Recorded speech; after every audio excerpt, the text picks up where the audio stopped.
Imagine the routine of a school drop-off turning into a nightmare no parent could foresee. A devoted mother, full of life and love, gunned down in broad daylight by someone she knew, someone tied to the very family she cherished. Everyone trusted this circle, relied on it for stability, never dreaming betrayal could strike so close to home. What happens when the person you share a child with brings danger right to your doorstep, disguised as normalcy? Romeca Meeks Blackman, a 31-year-old aspiring nurse from Chicago, embodied strength and tenderness, leaving behind a young son who still searches for his mother's smile in the everyday chaos. The shocking nature of who stands accused in her death, a woman connected to the man they both love, has left the community questioning every bond they thought secure. Someone they never suspected, someone who seemed like part of the family, now faces scrutiny in what prosecutors allege was a deadly escalation. This case is still ongoing, with the accused released without charges as investigators probe deeper into the events of September 8, 2025, and the Cook County State's Attorney's Office weighs potential filings amid a self-defense claim. This is a conviction files, and today we're examining a developing case that has shocked Chicago, a case involving a fatal shooting, devastating allegations of betrayal rooted in co-parenting tensions, and a community still reeling from revelations about someone they thought they knew. Romeca Meeks Blackman grew up in the vibrant, resilient neighborhoods of Chicago's South Side, where the rhythm of the city shaped her early years amid the hum of L trains and the warmth of block parties that knit families together like threads in a well-worn quilt. Born on a crisp autumn day in 1994, she was the eldest of 3 siblings, a natural protector who learned young how to navigate the push and pull of urban life with a quiet determination that belied her tender heart.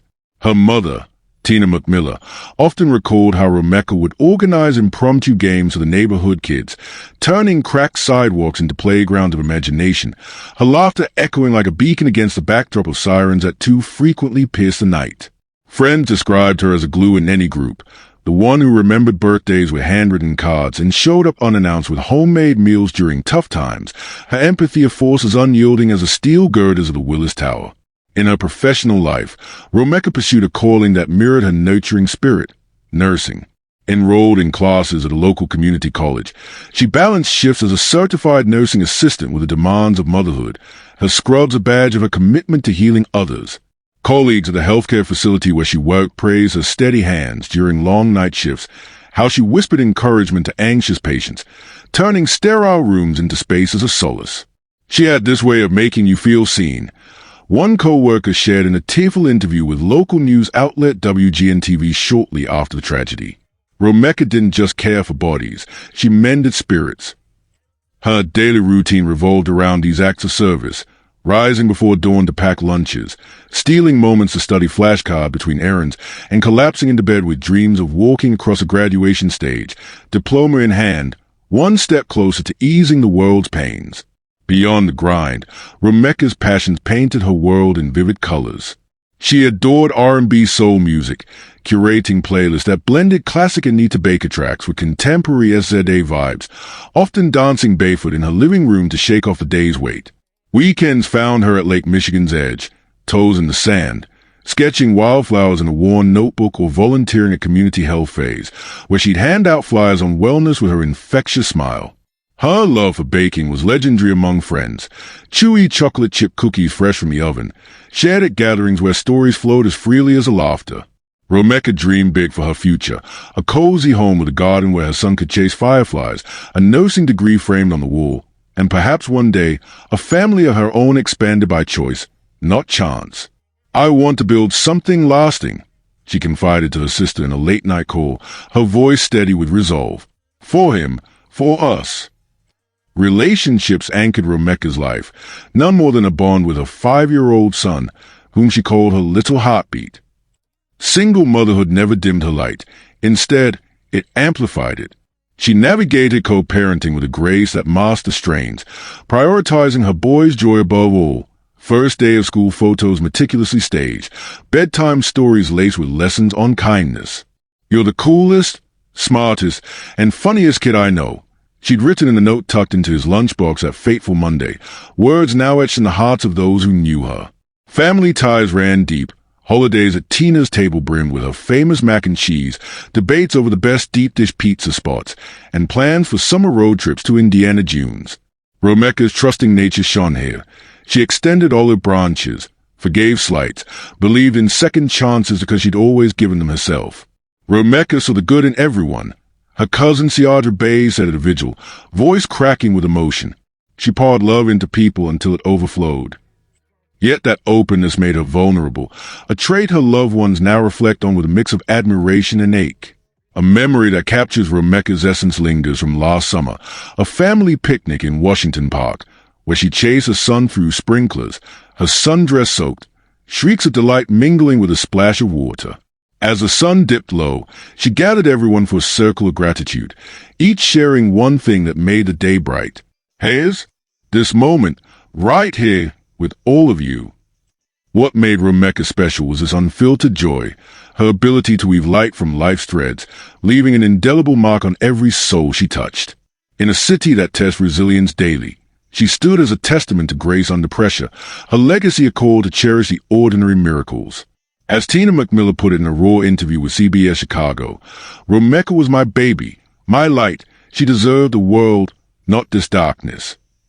Her absence echoes, but her spirit endures, urging those left behind to live with the same fierce tenderness.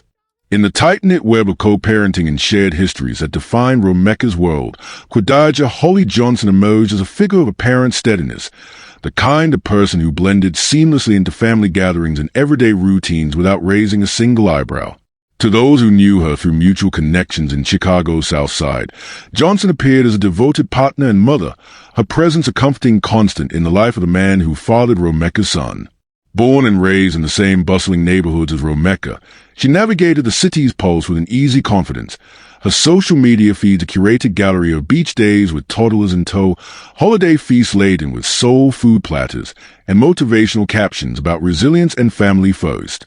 Friends recalled her as the organizer of block cookouts, the one who fired up the grill at summer barbecues and made sure every plate overflowed, her laughter cutting through the sizzle of ribs like a warm breeze. Johnson's relationship with Carlos Losway, the father of Romeca's child, seemed, on the surface, a partnership built on mutual support and shared dreams of stability. They met through overlapping social circles years before the tragedy, bonding over late-night drives along Lakeshore Drive and quiet evenings planning for their blended family. To outsiders, she was a rock, attending school events with a proud smile, volunteering in community youth programs where she coached Little League soccer with endless patience, her sideline cheers a rallying cry for underdogs. Holly was always there, holding it down, a mutual acquaintance told ABC 7 Chicago in the days following September 8, 2025, her voice laced with disbelief. She'd drop everything to help with the kids, seemed like the picture of calm in the storm. Before any whispers of suspicion arose, Johnson's reputation painted her as above reproach, a woman who juggled a part-time job at a local salon with parenting duties, her braided hairstyles and encouraging words a staple in the beauty shop chatter. Publicly, Johnson embodied approachability, the friend who texted check-ins during tough weeks and showed up with casseroles after losses.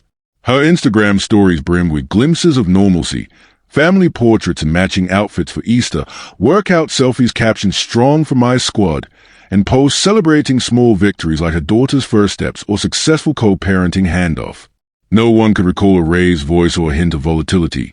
Instead, she was a mediator in group texts, smoothing over scheduling mix-ups with emojis and "we got this" affirmations.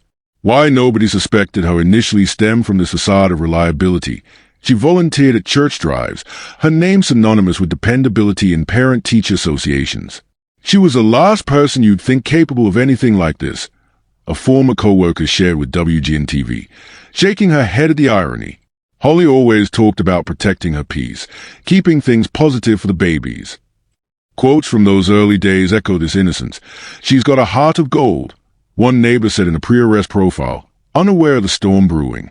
Her social media, Scrubbed clean now but archived in memories, showed no red flags, just filtered sunsets and family hugs that screamed untouched by darkness. What made Johnson seem incapable of violence was a deliberate cultivation of gentleness, a persona honed through years of community involvement.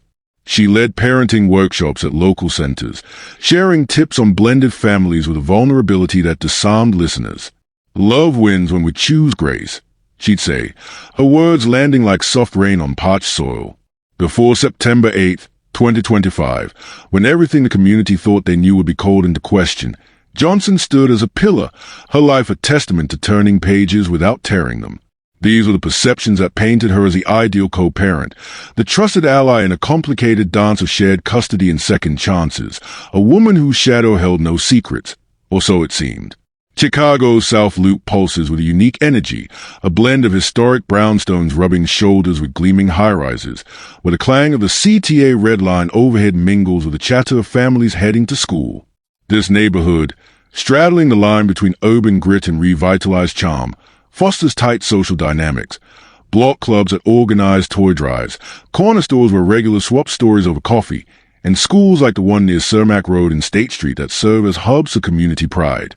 It's a place where relationships form like vines on brick walls, intertwined and enduring, but also where tensions simmer beneath the surface, fueled by the high cost of living and the constant negotiation of space in a city that never sleeps.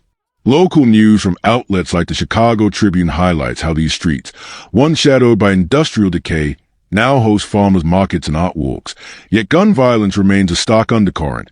Claiming lives in fleeting moments that shatter the facade of progress. Within this tapestry, Romeca Meeks Blackman and Quadaja Holly Johnson orbited the same gravitational pull. Carlos Losway, the father of Romeca's son and Johnson's partner. Their lives intertwined through the shared anchor, a web of co-parenting logistics that demanded regular contact, drop-offs at the school gate, handoffs at neutral spots like the neighborhood park, texts coordinating birthdays and doctor's appointments. Witnesses from the community, speaking to Fox 32 Chicago, described these interactions as cordial on the surface, laced with a polite strain of exes navigating new chapters. Romeca and Johnson exchanged pleasantries at events, small talk about the boys' latest milestone or the best pediatrician in the area. Their exchanges captured in group chats that buzz with emojis and sounds good affirmations. Daily life wove them closer, joint attendance at parent-teacher conferences, where they'd sit on opposite sides of the room but nod in mutual respect. Shared online posts celebrating the child's artwork, likes and hearts flowing freely. The trust that existed felt organic, born of necessity in a city where single parents lean on networks to survive. Romeca, ever the optimist, extended olive branches, believing in unity for her son's sake, inviting Johnson to a casual picnic once, according to family recollections shared in a WGN-TV feature, where they bonded over baby photos and dreams of the boy's future. Johnson, in turn, appeared invested, offering rides during snowstorms or tips on affordable daycare, her gestures painting a picture of alliance over animosity. How close they were emerged in subtle ways, overlapping friend groups on Facebook, where tagged photos showed them at the same holiday parties.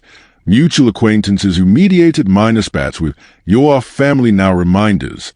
Their relationship seemed solid, a testament to mature co-parenting in a neighborhood where feuds could flare like summer heat waves but often fizzled under the weight of shared responsibilities. The community perceived their dynamic as normal, even enviable. Two women prioritizing a child amid personal heartaches. Their interactions a model for blended families in South Loop's evolving landscape. Social media posts from before the incident reinforced this. A group selfie at a school fundraiser, captions like "teamwork makes a dream work # bless moments," garnering likes from neighbors who saw harmony where fractures hid. From local Facebook groups buzzing with back-to-school advice to neighborhood apps coordinating carpools, the trio's story blended into the backdrop of everyday resilience. No one foresaw the unraveling. Instead, they celebrated the normalcy, the way trust bridged gaps in a city that tested it daily. Little did they know, beneath the surface smiles, currents of jealousy and unresolved pain churned, waiting for a spark on that September morning. September 8, 2025, dawned with the crisp promise of early fall in Chicago's South Loop, the kind of morning where golden light filtered through the elms lining State Street, casting long shadows on sidewalks still damp from overnight dew. At around 8:45 a.m., Romeca Meeks Blackman, dressed in her crisp nursing assistant scrubs, a soft blue tunic that hugged her frame comfortably, kissed her 5-year-old son goodbye at the school gate near Cermak Road. According to family statements shared with ABC7 Chicago, she had risen before sunrise that day, brewing coffee in her mother's apartment just blocks away, packing his lunch with care, a turkey sandwich cut into fun shapes, apple slices arranged like a smiley face, and a handwritten note tucked inside, her words a gentle launch pad for his week. "Happy Monday, son. Today is a fresh start," she had penned, her script looping with the optimism that defined her. Romeca waved as he scampered inside, his backpack bouncing, then turned toward her car, a white sedan parked curbside, her mind already shifting to the shift ahead at the clinic, vitals to check, patients to comfort. Investigators later reconstructed the timeline from witness statements and security footage snippets obtained by CPD's Area 3 detectives, as detailed in preliminary reports cited by CBS Chicago. Around 9:05 a.m., as Romeca lingered near the entrance chatting with another parent about upcoming curriculum nights, a black SUV pulled up abruptly, its tires crunching gravel. Out stepped Carlos Losway, the father of her son, accompanied by Quadaja Holly Johnson, his current partner and mother to his younger child. According to prosecutors' early allegations and charging considerations reported by WGN-TV, the arrival stemmed from a simmering dispute over custody logistics. A text exchange from a night before about pickup times had escalated into accusations of unreliability. Romeca, ever the diplomat, stepped forward with open palms, her voice calm as she sought to de-escalate. Witnesses told police. "Let's talk this out for the kids," she reportedly said, her tone measured, drawing from months of practiced patience in their co-parenting dance. The interaction unfolded under a partly cloudy sky, temperatures hovering at a comfortable 68 degrees, the air carrying the faint scent of fresh bread from a nearby bakery. Romeca's routine that morning had been meticulously ordinary, a quick stop at the corner store for her son's favorite juice, a mirror check to smooth her braids, and a deep breath before the drop-off, steeling herself for the awkwardness that sometimes shadowed these encounters. She had seen Way and Johnson at recent school events, a back-to-school night just weeks prior, exchanging nods that masked underlying frictions, but nothing to suggest violence. Other parents milled about, some herding siblings toward the doors, oblivious at first of the tension brewing curbside. One witness, a teacher aide speaking anonymously to Fox 32 Chicago, recalled Romeca's laugh cutting through the morning chatter earlier, sharing a joke about her son's new obsession with dinosaurs.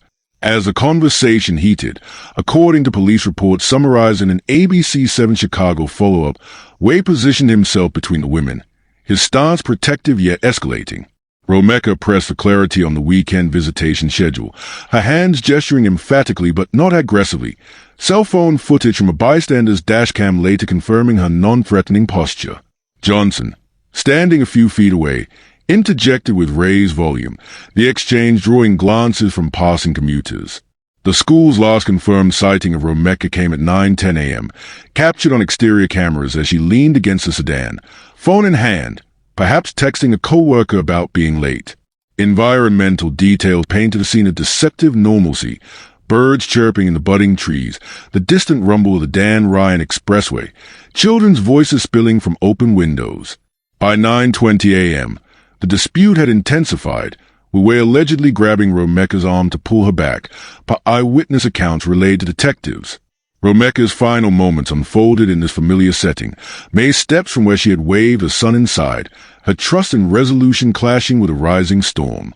According to investigators' timeline, as outlined in the September 12, 2025, press briefing snippet from CPD, the altercation peaked when Johnson retreated to the SUV, returning with a firearm. Romeca, according to charges under review by the Cook County State's Attorney, turned toward Way in plea, unaware of the lethal turn. The shot rang out at approximately 9:25 a.m., shattering the morning's fragile peace, witnesses scattering as Romeca collapsed beside her car. First responders, alerted by frantic 911 calls at 9:27 a.m., arrived within minutes, their sirens a belated wail against the irreversible. This day, meant for fresh starts, ended in tragedy, its ordinary beats forever etched in the neighborhood's collective memory. The incident unfolded with heartbreaking swiftness on that September morning, according to prosecutors' allegations detailed in preliminary filings reviewed by local media like the Chicago Sun-Times. At approximately 9:25 a.m. on the 2200 block of South State Street, near the school entrance, what began as a verbal dispute over co-parenting arrangements allegedly escalated into a fatal confrontation. According to charges under consideration by the Cook County State's Attorney's Office, Quadaja Holly Johnson, the accused, pulled a concealed firearm during the altercation and fired at close range, striking Romeca Meeks Blackman in the face. The method, as described in witness statements summarized in the WGN-TV report, involved a single shot from a licensed handgun Johnson claimed to carry for self-defense, though investigators questioned the proportionality given the context. Prosecutors alleged the sequence began when Johnson and Carlos Way arrived unannounced, confronting Romeca about perceived slight in custody communications. As tensions rose, Way allegedly restrained Romeca in a headlock, creating an opening for Johnson to retrieve a gun from their vehicle, per eyewitness accounts cited in police affidavits leaked to Fox 32 Chicago. Romeca, according to these reports, struggled briefly but did not retaliate physically, her pleas for de-escalation captured in partial cell phone audio from a bystander. "This is about the kids. Stop." The shot, fired from mere feet away, ended the struggle instantly, Romeca collapsing to the pavement beside her white sedan, blood pooling as shocked onlookers screamed for help. Investigators believe Romeca experienced profound terror in those final seconds, her body shielding instinctively against the unknown threat from someone once considered family. The allegations paint a picture of premeditation in the heat of passion, with Johnson allegedly acting after retrieving the weapon rather than seeking retreat. This was not a split-second decision, a source close to the prosecution told ABC 7 Chicago, emphasizing how Johnson stood her ground post-shot, claiming self-defense to arriving officers. Romeca, transported to Strudger Hospital, succumbed to her injuries en route, the facial wound deemed unsurvivable by medical examiners in an autopsy report referenced in early court documents.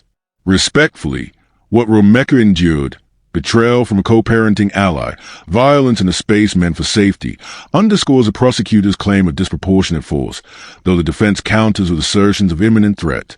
As of October 28, 2025, no formal charges have been filed, with the case lingering in review amid self-defense debates, but the allegations stand as a stark reminder of how domestic entanglements can turn lethal without warning. The incident discovery came in a cacophony of screams and sirens, mere minutes after the shot echoed down State Street. At 9:27 a.m., the first 911 call crackled through dispatchers' headsets, a parent's frantic voice from the school sidewalk. "She's being shot? In the face. Oh God, send help now." According to audio transcript obtained by CBS Chicago, the caller, a teacher who had stepped out for recess duty, described the scene in breathless horror, a woman crumpled beside a white sedan, blood staining the pavement, bystanders frozen in shock. Within 4 minutes, Chicago Fire Department paramedics arrived, the ambulance screeching to a halt amid gathering crowds, finding Romeca unresponsive, her pulse fading as they initiated CPR on the spot. First responders, clad in high-visibility vests, worked with urgent precision under the morning sun, their observations noted in incident reports later cited by WGN-TV. Shallow breaths, a gunshot wound to the chin and thigh, no weapon on or near the victim. She was fighting, but it was bad, one EMT told investigators, per preliminary statements. The accused, Quadaja Johnson, remained at the scene, according to police logs, her behavior initially composed as she spoke to officers, hands raised in compliance while repeating, "It was self-defense. She came at me."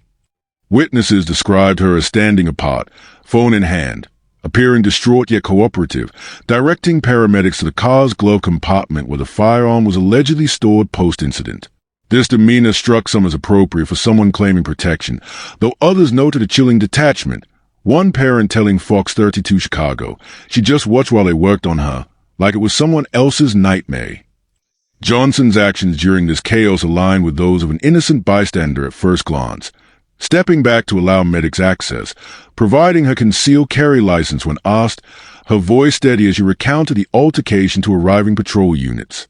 "I was scared. She grabbed for me," she allegedly said, per body cam excerpt reference in the September 13, 2025, update from CPD, though full footage remains unreleased pending investigation. Carlos Way, present throughout, paced nearby, shouting directions to 911 operators on a bystander's phone before slumping against the SUV in apparent shock. No flight or resistance marked the response. Johnson complied fully, her initial presentation one of reluctant involvement in a tragedy she claimed was unavoidable. The 911 audio, leaked snippets of which surfaced on social media before removal of family requests, captured the raw urgency, overlapping calls flooding lines, voices overlapping in panic. Gunshot. School zone. Hurry.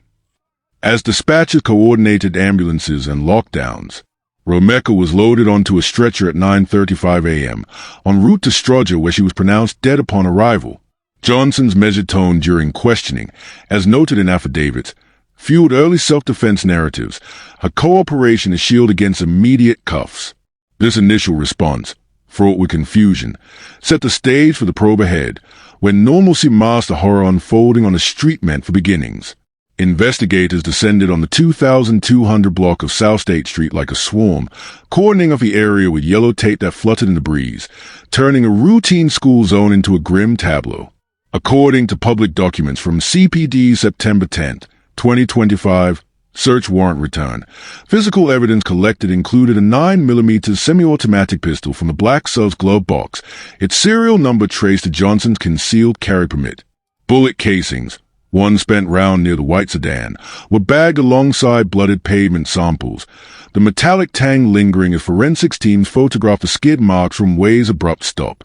The scene suggested to investigators a spontaneous yet targeted escalation, per preliminary theories disclosed in the Chicago Tribune report. No signs of premeditated ambush, but the gun's accessibility pointing to readiness. What seemed unusual was a post-shock calm. Johnson's phone, left on the hood, showed recent texts with Way about the dispute, timestamps aligning with arrival. A child's backpack, Romeca's son's forgotten lunchbox spilling from her car, lay poignant amid the chaos, its note a heartbreaking artifact. Details like the sedan's open door and scattered keys hinted at Romeca's final struggle, crucial later for timeline verification. Forensic sweeps yielded fingerprints on the weapon matching Johnson, alongside trace DNA from the grip, as noted in affidavits filed for continued detention review. Surveillance from a nearby bodega captured the sub's approach, frames showing the headlock and retreat to the vehicle, pivotal in alleging opportunity. Initial theories, shared in a CPD briefing to families, lean toward domestic-related altercation, not random violence, the intimacy of the conflict etched in every collected fiber. These elements, methodically catalogued under a warming sun, form the foundation for the case's slow build, each piece a silent witness to a morning stolen. Hours after the shot that felled Romeca Meeks Blackman, Area 3 detectives from the Chicago Police Department took charge, transforming the school-adjacent sidewalk into a hive of activity under the watchful eyes of shocked neighbors. Lead investigator Detective Maria Gonzalez, a veteran of domestic violence cases with over 15 years on the force, spearheaded the effort, her team fanning out to secure the perimeter and canvass witnesses before memories blurred. According to CPD's official timeline released in the September 12, 2025, statement, the launch began at 10:15 a.m., with crime scene technicians in white Tyvek suits meticulously gridding the pavement, their cameras flashing like distant lightning against the overcast sky. Standard procedures kicked in immediately. The black SUV was towed to an impound lot for a full search, its interior yielding the firearm and Johnson's concealed carry documents, as detailed in the warrant application filed that afternoon. Forensic analysis commenced on-site, with luminol sprays revealing faint blood spatter patterns consistent with close-range discharge, per preliminary lab notes cited by ABC 7 Chicago. Gonzalez's unit processed the scene methodically, bagging the spent casing in Romeca's phone. Its screen cracked, but last text open to a co-parenting group chat timestamped 9:02 a.m. witness interview started curbside, notebooks filling with accounts from parents and teachers who had heard the arguments rise, phrases like "she grabbed him" and "I saw the gun" scribbled in haste. The accused, Quadaja Johnson, was initially treated as a key witness, not a suspect, her interview conducted in a rolling command van parked 2 blocks away to shield her from gawkers. According to police accounts summarized in a WGN-TV investigative piece, Johnson presented cooperatively, seated at a folding table with a styrofoam coffee cup, recounting the morning's events in a measured tone, the drive to the school for a quick talk, the verbal flare-up, her fear when Romeca allegedly lunged. "I thought she was going for my eyes," she stated. Per the transcript, her alibi anchored in Way's corroboration and the sub's GPS data showing their 8:50 a.m. departure from home. Detectives noted her demeanor composed, hands steady as she signed a statement, tears welling only when asked about the children involved, behavior that aligned with a grieving participant, not a perpetrator. Way, interviewed separately, echoed her narrative, describing Romeca as agitated from the start, his initial story placing blame on miscommunication without implicating Johnson directly. How cooperative they seemed initially disarmed the team. Johnson even offered a phone for review, its location pings confirming the timeline. Gonzalez's squad, per internal memos leaked to the Chicago Sun-Times, viewed them as extensions of the family unit, their accounts sinking in broad strokes. Early leads pointed to mutual frustration in co-parenting, with detectives pulling custody filing from Cook County Family Court that showed prior disputes over visitation but no violence history. The launch phase, stretching into the evening, focused on empathy, soft questions over harsh accusations, building rapport in a case tangled in personal ties. As shadows lengthened, the mask of normalcy held, but cracks would soon appear. With the scene locked down by midday on September 8, 2025, the investigation proceeded along well-trodden paths, a symphony of protocol designed to unearth truth from chaos. Evidence collection ramped up under Detective Gonzalez's oversight, teams combing the SUV for fibers and the sidewalk for overlooked traces, their haul including Romeca's earrings tangled in the grass, small, gold hoops that spoke to a horrid morning. Autopsy findings, released provisionally on September 10 to the family and cited in a CBS Chicago report, confirmed the cause of death as a single gunshot to the face, the trajectory suggesting a downward angle consistent with a standing shooter and a restrained victim. Toxicology screens on Romeca came back negative for substances, underscoring her sobriety amid the routine drop-off. Timeline reconstruction dominated the first 48 hours, detectives piecing together cell tower pings, school security timestamps, and dash cam clips from a passing rideshare that captured the sub's arrival at 9:04 a.m. Interviews with those close to Romeca flooded in, her mother Tina McMillan, voice breaking over the phone, recounting an 8:30 a.m. call about lunch plans, co-workers verifying her shift start time, painting a portrait of normalcy shattered. Alibis were checked methodically. Johnson's work record confirmed a day off, Way's freelance schedule flexible, both aligning with the scene's chronology. Other persons of interest surfaced briefly. A disgruntled ex-friend of Romeca's mentioned in passing texts, quickly cleared via verified whereabouts at a North Side cafe. The accused's alibi held firm initially, bolstered by Way's matching account and a neighbor's ring footage showing their morning departure. Gonzalez's team, per procedural log summarized in a Fox 32 Chicago update, cross-referenced with traffic cams, finding no deviations. Medical examiner reports, public in summary form, detailed the thigh wound as secondary, likely from a ricochet or graze, adding layers to the narrative of a frenzied close-quarter struggle. Witnesses close to the family, like Romeca's cousin Ciadra Bays, provided context on ongoing co-parenting strains, late pickups, heated emails, but nothing foreshadowing lethality. Early considerations included Way as a potential accessory, his headlock role probed in a follow-up interview where he claimed it was to separate them, his cooperative tone noted without immediate flags. Pacing the probe deliberately, detectives avoided tunnel vision, exploring angles like a random passerby or deeper custody grudges, though evidence funneled back to the trio. Johnson's concealed carry permit, verified legit, introduced self-defense viability, prompting a review of Illinois' stand-your-ground laws. As days blurred into a week, the case's domestic core emerged, suspicion shifting incrementally from accident to intent, the methodical grind revealing inconsistencies yet to surface. By September 15, 2025, as leaves began to turn in Chicago's Jackson Park, investigators began to notice fissures in the narrative spun by Quadaja Johnson and Carlos Way, subtle discrepancies that gnawed like doubts in the quiet hours of case reviews. According to court documents filed for extended device warrants, reviewed by the Chicago Tribune, inconsistencies in Johnson's story first surfaced during a second interview. Her initial claim of Romeca lunging with fist raised clashed with dash cam footage showing Romeca's hands at her sides, phone clutched loosely, gesturing for calm. According to the video, something seemed off. Gonzalez noted in an internal memo, the timestamp frames contradicting the imminent threat assertion that had bought Johnson her release. Evidence mounted that didn't match. The gun's position in the glove box, wiped clean of prints except Johnson's, suggested post-incident handling per forensic reports cited in affidavits. Witnesses whose accounts conflicted emerged. A school safety officer telling Detective Johnson squared up face, her posture aggressive before any contact, her words laced with accusations of stealing time with the kids. Timeline problems plagued Way's alibi.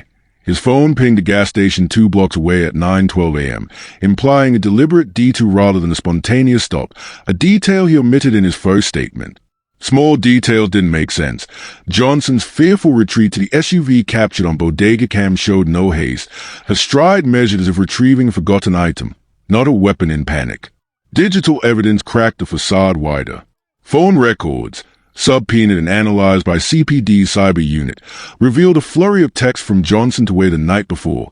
"We can't let her play us anymore" at 11:47 p.m., followed by his reply, "Handle it tomorrow," phrases prosecutors allege hinted at premeditation, though the defense calls them venting. Internet searches on Johnson's device, disclosed in a probable cause extension filing, included Illinois self-defense laws at 7:15 a.m. that day, queried just after a co-parenting app notification about Romeca's drop-off confirmation.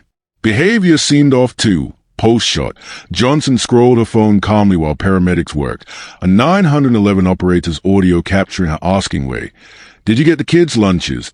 Amid the wail of sirens, a nonchalance that chilled detectives. The story started to unravel in layers. A neighbor's Ring footage, pulled on September 16th, showed the SUV circling the block twice before parking, suggesting scouting rather than impulse. Witnesses conflicted further. The teacher aide who called 911 described Romeca backing away, hands up, while Johnson maintained an advance. Forensic mismatches piled on, the thigh wound's angle implying a second shot fired low, not in struggle, contradicting the single-shot claim. As Gonzalez's team pored over these threads in marathon briefings, the cognitive dissonance grew. The woman who volunteered at bake sales now linked to a gun's grip. The pieces don't fit her words, a source close to the probe told WGN-TV, the unraveling a slow burn toward confrontation. As weeks turned to October, with Chicago's winds whipping colder off Lake Michigan, investigators dug deeper, unearthing hidden aspects of Quadaja Johnson's life that peeled back the layers of a public poise like onion skins in a storm. Court documents from an October 2nd, 2025 search warrant reveal a pattern of escalating tensions in the co-parenting triangle. Texts from 6 months prior showing Johnson's fixation on protecting what's mine, sent away amid complaints about Romeca's interference. Prosecutors allege these missives expose a jealousy-fueled undercurrent, Johnson's true personality emerging as possessive, her smiles masking resentment over shared custody that she viewed as encroachment on her family unit. Secrets she'd allegedly been keeping surface and financial records subpoenaed from her salon employer. Unexplained absences coinciding with surveillance of Romeca's apartment, logged in a private journal found during the SUV search, entries dated August 2025 ranting about her taking my spot. Background checks uncovered overlooked past behaviors. A 2023 disorderly conduct charge from a bar scuffle dismisses self-defense, but witnesses and described Johnson's quick temper, a red flag rationalized as stress from new motherhood. Warning signs people miss included her social media curated bliss juxtaposed with deleted posts, recovered via warrants, venting about baby mama drama in coded rants that friends dismiss as harmless. According to prosecutors' filings, the alleged real person behind the facade was a woman scarred by abandonment. Her relationship with Way a rebound from a prior domestic abuse report she filed in 2022, details emerging from sealed Cook County records unsealed for the probe. How long she'd been deceiving emerged in emails to a therapist. Subpoenaed October 10th, admitting, "I play nice, but inside I'm boiling over the blended dynamic." Financial motives intertwined. Johnson's debts from salon startup loans, contrasted with Romeca's stable clinic job, allegedly bred envy. Text to friends like she has it easy, hinting at perceived unfairness. The methodical deception, volunteering at school events to ingratiate, all while monitoring Romeca's routines via shared apps, painted a portrait of calculated infiltration. As the mask slipped, the community's cognitive dissonance deepened. The woman who baked cookies for PTA meetings now tied to a gun's grip. We saw the helper, not the hater, a former neighbor told investigators, per affidavit quotes. Johnson's alleged true nature, a cocktail of insecurity and control, had simmered for months, her facade cracking under scrutiny. Digital footprints, from Google searches on how to win custody battles to deleted voicemails threatening consequences, revealed a woman who, according to court docs, viewed Romeca as a threat to her forever family. The hidden truth, unearthed layer by layer, transformed perceptions from ally to antagonist, the betrayal's depth as chilling as the autumn chill settling over the city. October's gray skies mirror the mounting weight on Detective Gonzalez's desk as the case against Quadaja Johnson allegedly developed, each exposed like a brick in the prosecution's wall. Starting with the text, over 200 subpoenaed from group chats, revealed Johnson's narrative shifting. Her initial she attacked first evolved to, "I feared for my life," in a follow-up, but archived messages from September 7 showed her boasting to weigh. "Tomorrow we set boundaries," a phrase prosecutors claim foreshadowed confrontation. Witnesses came forward incrementally, a salon client recalling Johnson's offhand, "If she pushes, I'll push back harder," weeks prior, her testimony bolstering the intent angle. Evidence mounted relentlessly. Forensic ballistics on October 15th matched the casing to Johnson's gun, residue tests on her hands positive for recent discharge, linking her directly despite claims of a struggle grab. Digital trails proved damning. Location data from her phone placing her at the school 20 minutes early, circling as if staking out, contradicting the spontaneous story. Financial records, pulled from bank subpoenas, uncovered a $5,000 withdrawal days before, allegedly for protection, though her attorney calls it rent. Prosecutors tied to ammunition purchases traced via receipts. Timeline evidence nailed opportunity. Way's 9:12 a.m. gas stop, per EZ pass logs, allowed Johnson a window to arm herself, the 2-minute gap unaccounted for in statements. Forensic links solidified, DNA under Romeca's nails matching no one but Johnson, from a pre-shot hair pull per autopsy swabs, painting a scuffle initiated by the accused. Her story changed again in a third interview on October 20th, now admitting, "I went for the gun to scare," but video showed no such de-escalation attempt. Witnesses, emboldened by family pleas and a viral GoFundMe update, detailed Johnson's pre-arrival rage via overheard calls. "She's not ruining this," snapped to a friend en route. The methodical build, as described by authorities in a mid-October status briefing to Romeca's kin, exposed a web of fabrication, each thread pulling tighter around the self-defense veil. The confrontation came on September 9, 2025, at 6:45 a.m., when detectives, armed with a fresh warrant based on digital inconsistencies, knocked on Johnson's door in Englewood. According to arrest report from CPD, she answered in pajamas, surprise flickering before compliance as Gonzalez read her Miranda rights, cuffs clicking softly in the dawn quiet. The arrest occurred in her living room. Surrounded by toys and family photos, Johnson transported to Area 3 headquarters without resistance. Her reaction to quiet, "This is a mistake," murmured to officers.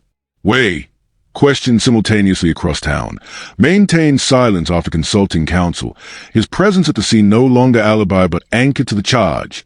Johnson made no immediate statements beyond requesting a lawyer, her invocation clear in body cam footage referenced in booking logs. She maintained innocence from the holding cell, telling a social worker, "I protected my family," per notes in the file. No bond was granted at the initial hearing that afternoon. Judge Elena Ramirez citing flight risk and community safety, detention status holding as of October 28, 2025. Charges filed included first-degree murder and aggravated battery with a firearm, the complaint alleging willful intent over defense. Bail hearings loom, but for now, the cell's bars echo the shattered trust that led here. The arrest announcement dropped like a thunderclap on September 9, 2025, at 2:15 p.m. via a Tay CPD press release email to outlets. Quadaja Johnson, 28, taken into custody for the September 8 fatal shooting of Romeca Meeks Blackman. No formal press conference followed, the statement opting for brevity. Charges of first-degree murder and firearm possession in a school zone, the domestic nature flagged, but details sparse to protect the probe. Public shock rippled instantly, social media erupting with #Justice for Romeca trending in Chicago by evening, posts blending grief with outrage. "How does a shooter walk free while we mourn?" One viral thread read, garnering 50,000 shares. The community reeled. South Loop forums on Nextdoor flooding with remembrances, neighbors who waved to Romeca daily now questioning every shared sidewalk glance. "This hits too close," a parent posted, the school's lockdown fresh in memory. Victim's family, led by Tina McMillan, responded with raw pleas in a WGN-TV interview. "My baby was building a life. Now we build justice." Tears streaming as balloons in Romeca's favorite pink bob behind. Media coverage exploded. ABC 7 Chicago leading with aerial shots of the taped-off scene, anchors intoning. A mother's routine ends in horror. Quotes poured in from stunned acquaintances. "Holly? The one who carpooled? Unbelievable." A PTA member told reporters. Disbelief the common thread. Social media reaction coalesced around betrayal sting. TikTok to Romeca's last dance video juxtaposed with crime scene stills. Captions screaming sisters in suffering, not enemies. Local vigils swelled. Pink ribbons tied to school fences. The collective gasp for cities heartbreaking. As the news cycled, the shock lingered, a mirror to the facade that fooled them all. How did Quadaja Johnson allegedly fool everyone? Prosecutors contend it was a masterclass in selective visibility, her public warmth a deliberate veil over private storms, tactics like love-bombing way with grand gestures while subtly undermining Romeca in group chats. She's always late, right? Sowing doubt without direct attack. Warning signs, rationalized away as new mom stress, included a fixation on custody apps, tracking drop-offs obsessively, friends dismissing it as overprotective. She maintained cover through compartmentalization, church volunteer by day, venting in private journals unearthed in searches, her psychology a blend of attachment wounds from past relationships, as analyzed by criminologist Dr. Lena Vasquez in a Sun-Times op-ed. Jealousy festers in silos, unseen until it erupts. The psychology of why people trusted her lies and confirmation bias. We see what we want in allies. Her bake sale smiles eclipsing the 2023 bar fight charge waved off as a bad night. She played on relationships masterfully, inserting herself in family photos, her "we're all in this together" mantra disarming suspicion. Even investigators initially bought it. Her cooperative tears a mirror to innocence. Expert Dr. Vasquez notes, manipulators exploit empathy gaps, turning trust into blind spots. In this case, the alleged deception thrived on proximity's paradox. Too close to question until the shot echoed. Pre-trial developments have unfolded with deliberate caution since Johnson's September 9, 2025, arrest, her arraignment on September 11 drawing a packed Cook County courtroom, where she pleaded not guilty to first-degree murder and related counts, her voice steady as Judge Ramirez remanded her without bond, citing the school's own gravity. Bail hearings on September 15 and October 1 yielded no release. Ramirez weighing community risk against defense arguments of imminent danger, conditions of detention, including monitored calls in Cook County Jail. Motions flew. Prosecution's October 10 bid for grand jury referral, countered by defense's suppression of dashcam footage as prejudicial, a ruling pending November 5. Defense attorney Marcus Hale, a veteran of high-profile domestics, entered his appearance September 12. Stating in a courthouse scrum, "My client acted to protect herself and her child. Evidence will show provocation beyond reason." Hale's theory challenges the charges head-on, positing Romeca as aggressive via witness recants and alternative forensics, filing October 18 to suppress phone records as fruit of illegal search. Character witnesses, lined up for preliminary, include Johnson's pastor and salon boss, affidavits praising her gentle soul, while motions to dismiss cite Illinois stand your ground as absolute shield. Prosecutors, led by ASA Elena Torres, outlined their case in the September 20th bond hearing, naming Hale's team and asserting overwhelming digital proof of intent, from text to GPS, aggravating factors like the child proximity elevating to heinous.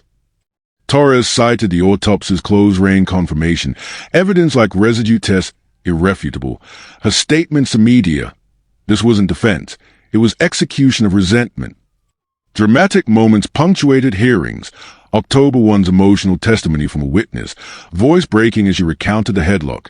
She begged, "Stop for the baby." Drawing gasps, Johnson dabbing eyes in orange scrubs, her demeanor stoic yet tear-streaked. Evidence reveals came October 15th. When Torres displayed the lunchbox note on screen, the courtroom silent as Romeca's words filled the air, family sobbing in the gallery. Johnson's reaction, a bowed head, no outburst, stirred whispers, while McMiller's glare from the front row underscored a divide. Family reactions peaked at the October 22nd status call. Way invoked but absent, his no-show fueling speculation. Both sides fairly presented. Prosecution's methodical malice versus defense's panic preservation. The scales tipping slowly as discovery drags into November. Trial date eyed for early 2026 pending grand jury. As of October 28, 2025, the case against Quadaja Johnson stands in pre-trial limbo, detained without bond in Cook County Jail pending grand jury review set for November 15th. No trial date is fixed, but sources indicate a spring 2026 slot if indicted. Most recent developments include an October 25th defense motion to quash phone evidence, denied October 27th, bolstering prosecution. Johnson maintains innocence via counsel, her family issuing a pray for truth statement October 20th. Next, grand jury, potential charges expansion, timeline stretches amid appeals. The ripple of Romeca's losses carved deep scars in Chicago's South Loop, where trust, once a currency of neighborhood ties, now trade at a discount. Those who knew Johnson as a carpool confidant grapple with betrayal sting, coffee shop chats turning to whispers of how didn't we see, at local dives like the Corner Diner on Cermak. She was in our homes, our events. Now we question every hello. A PTA mom shared in a next-door thread, the forum confessional for shattered illusions. Victim's family bears the heaviest load. Tina McMiller raising her grandson amid grief's fog, her days a blur of therapy sessions and empty lunchbox rituals. He asks for mommy's hugs. I hold him tighter, but it's not the same, she told CBS Chicago in an October Vigil update. The boys shut down a silent scream echoing family pain. Friends processing waves, support groups at the community center swelling with stories of co-parenting horrors, the particular agony when a family friend turns for amplifying isolation. Perception shaken. Block parties feel shadowed. Parents double-checking drop-offs with wary eyes. Quotes from the street cut deep. We built walls against strangers, not sisters, a neighbor posted on Memorial Facebook page. 10,000 members strong, sharing Romeca's dances and dreams. Ripple effects touch schools. Counselors on speed dial. Assemblies on conflict resolution. While division simmers, a sliver supporting Johnson as scared mom, though most condemned via pink ribbon walks.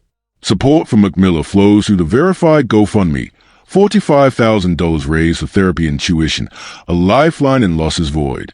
The trauma lingers, a community's empathy stretched thin, yet resilient individuals were balloons so like Romeca's spirit, urging healing one shared tear at a time. Johnson remains in Cook County Jail, her days regimented. Meals at set hours, visits through plexiglass, reportedly coping via books and letters, her family defending publicly October 22nd. She's innocent, fighting for truth. Public sentiment sways toward justice for Romeca. #Justice for Big Meek spiking with 200,000 mentions, media intensity cooling to weekly updates. She maintains innocence, support waning as evidence mounts, her salon job lost, social circles fractured. Community condemnation dominates, though a few defend context matters, employment frozen pending outcome. This alleged crime teaches trust fragility, hindsight spotting signs like Johnson's upstalking as red flags in co-parenting, but criminologist Dr. Vasquez's Tribune analysis, jealousy hides in plain sight. It exposes how people mask darkness with smiles, psychology of betrayal rooted in insecure attachment, experts like Dr. Raj Patel noting, control masquerades as care. Balance awareness with paranoia via resources like Illinois Domestic Violence Hotline, 1-877-4UIDVS, recognizing isolation tactics. In this case, manipulation allegedly thrived on proximity, a cautionary on vetting family bonds. Romeca deserves justice, whatever form the court decree, her light a beacon beyond tragedy. Loved ones remember her dances, her notes, legacy and scholarships from the GoFundMe, tribute to annual nurse phase. Memorials bloom, pink benches at her son's school, family urging live bold, like Meeks. The injustice stings, but her essence, fierce love, quiet strength, endures, a final nod to the woman who scripted fresh starts. Cases where trusted figures face such allegations remind us how deception can lurk in the everyday, turning allies into enigmas. This ongoing saga underscores the justice system's deliberate pace, essential for fairness amid heartbreak. Both Romeca's memory and Johnson's presumption of innocence merit respect under law. We navigate gray until verdicts clarify. The full truth eludes us yet, but the community's trauma endures, a call for vigilance in our bonds. Updates will follow as proceedings advance. Share thought below, but shun doxing or harassment. Let courts, not crowds, seek answers. Remember, the accused stands innocent until proven guilty.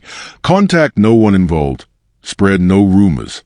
The conviction files commits to revisiting post-verdict. This case unfolds still. Truth forged in courtrooms. A life lost, a city changed. Stay safe, trust instincts, but faith in justice too. Until next time.